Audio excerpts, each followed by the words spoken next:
I've been successfully able to increase my salary by 30% in the last 3 years, and here is exactly how I achieved this. The first thing you need to know is to be emotionally intelligent about your timing.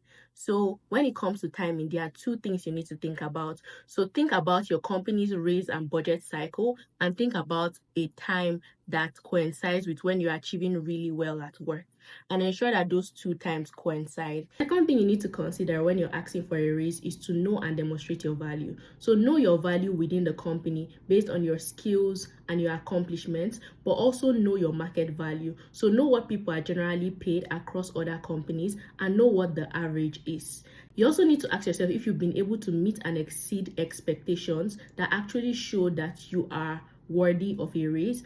And it's really, really important for this aspect to keep an accomplishment list. An accomplishment list acts as data that backs up not only the market value of what you're worth, but also what you've done over the past year or the past few months that makes you worthy of a raise. The third thing I do is to know my company's budget and salary structure. So let's say you know that for your role, they usually pay people between 80 to 100K. It makes sense for you to ask for something within that range because that's what your company has to offer. And when you're trying to negotiate, it's always sound advice to ask for a bit more than you need. So if you want 82K, ask for 87K. If you want something like 87K, maybe ask for 97, because they will always haggle with you till you reach a point that seems like compromise. The final thing you need to do is make your boss aware of the fact that you want a raise. Remember, closed mouths don't get fed, and the highest thing that they are going to honestly tell you is say no.